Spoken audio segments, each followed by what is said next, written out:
Jóvenes, buenos días. El día de hoy vamos a hablar de un tema muy importante que es la contaminación ambiental, parte 1.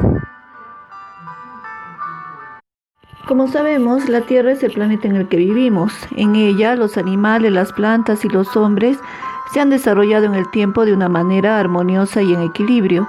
En la actualidad, con el avance de la ciencia y la tecnología, no solamente ha traído bienestar al hombre, sino que ha contribuido, junto con la utilización irresponsable del hombre de esta, al incremento de la contaminación en la tierra, provocando daños a plantas y animales, incluso la extinción de algunos de estos.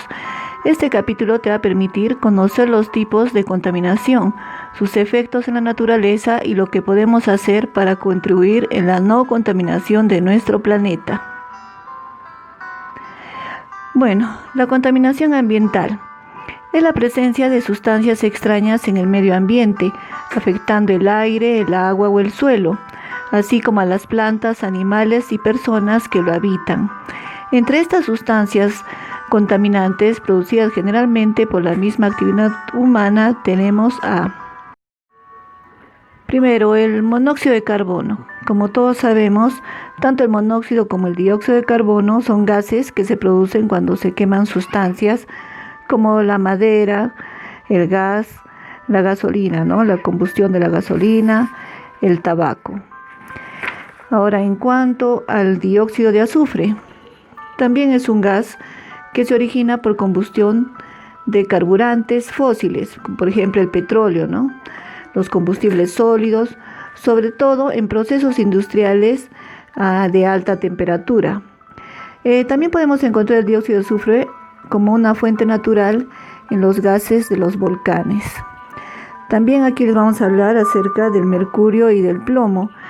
Son metales pesados que normalmente su densidad es alta. Casi siempre los encontramos en el agua, contaminando las aguas. En cuanto a las botellas de plástico y de vidrio, nosotros sabemos que las botellas de plástico son hechas de polietileno, es decir, hechas de petróleo crudo, derivados también de gas natural y aire. En cambio, el vidrio se obtiene al fundir materias primas como el carbonato de sodio, caliza, óxido de aluminio, dióxido de sodio y algunos aditivos. Sabemos que el vidrio se puede reciclar, en cambio el plástico solamente algunas veces, pero particularmente casi siempre lo eliminamos. Bueno, en cuanto a las pilas y las baterías, son altamente contaminantes. ¿Por qué? Porque contienen metales pesados como el mercurio, el cadmio, el litio, el plomo. Estos son tan contaminantes que van a perjudicar la salud en la formación de los glóbulos rojos, el desarrollo fetal, etc. Estas pilas, baterías contaminan el suelo y el agua y tardan más o menos 500 años en degradarse. En cuanto a qué son los clorofluorcarbonos, estos son derivados de los hidrocarburos saturados. Aquí se sustituye el hidrógeno por el flúor y el cloro. Entonces, estos vendrían a tener tres compuestos, el carbón, el flúor y el cloro. Estos persisten en la naturaleza de 51 a 200 años. ¿Y dónde los encontramos? En los insecticidas, en las pinturas, en los plásticos, en las industrias frigoríficas y que dañan la capa de ozono. Bueno, a continuación vamos a tener un cuadrito donde explica el contaminante y el tiempo de degradación. Por ejemplo, el papel demora en degradarse de 3 a 8 semanas. El chicle, un tiempo de 3 años. Por ejemplo, la lata de gaseosa, de 10 a 100 años. El plástico que utilizamos bastante, 500 años. Y el vidrio no se llega a degradar. Bueno, ahora vamos a hablarles de las fuentes de contaminación. Pueden ser fuentes naturales o artificiales. Entre las naturales tenemos las erupciones volcánicas, los huaicos, los incendios, sobre todo los incendios forestales, y la radiación cósmica.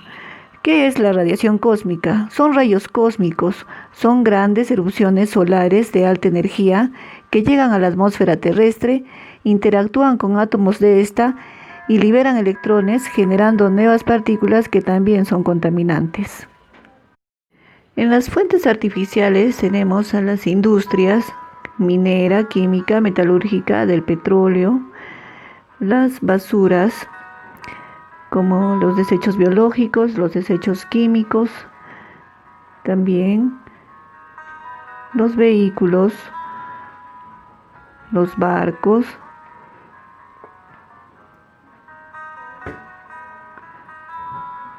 los aviones, las pruebas atómicas y la radioactividad. Vamos a hablar ahora de la contaminación atmosférica. La atmósfera es la capa gaseosa de la Tierra, en donde se encuentran el oxígeno que necesitamos para vivir y la capa de ozono que nos protege de los rayos ultravioleta.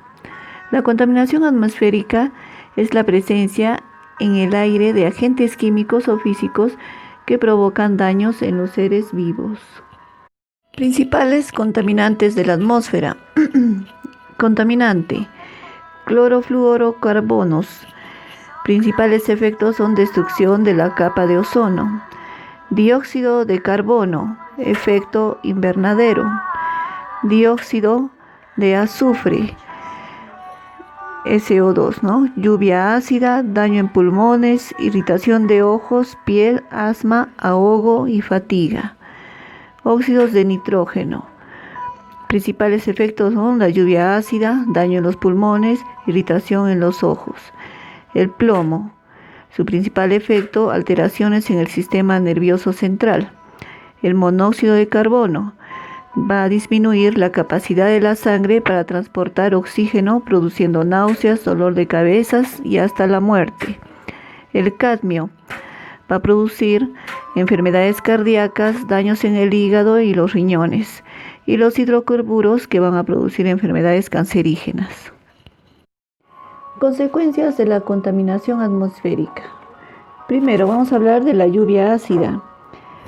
Es una reacción química que comienza cuando compuestos como el dióxido de azufre, el óxido de nitrógeno, gases provenientes de la quema de combustible, reaccionan con el oxígeno del aire y el vapor de agua, transformándose en ácidos que se depositan sobre la superficie terrestre a través de precipitaciones, como una lluvia.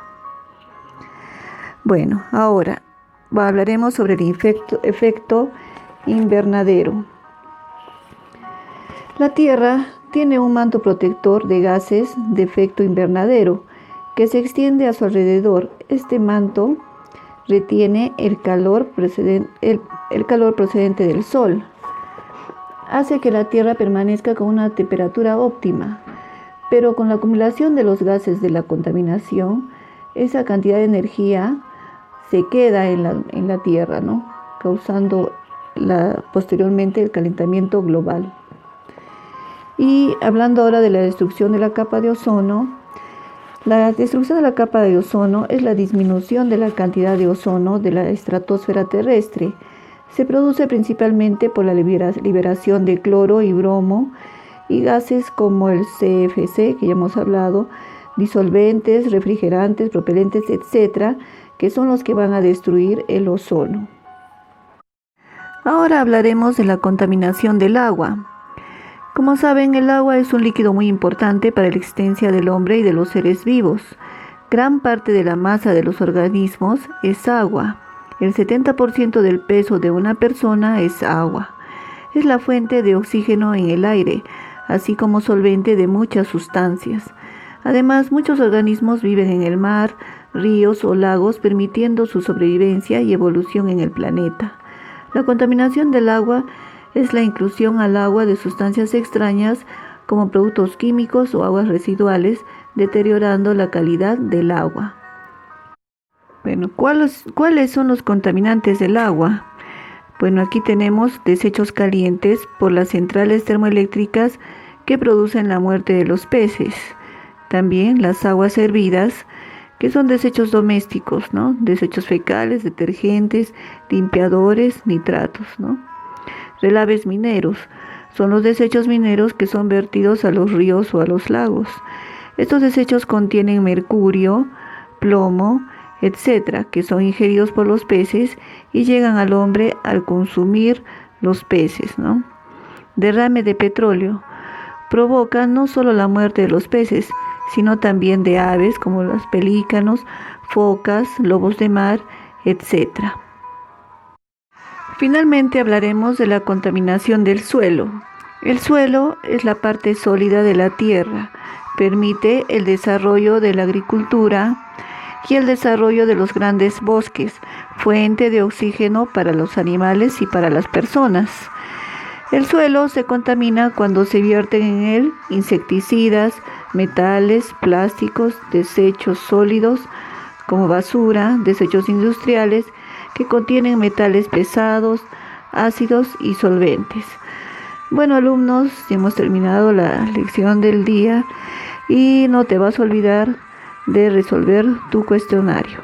Entonces, nos encontraremos en la próxima lección.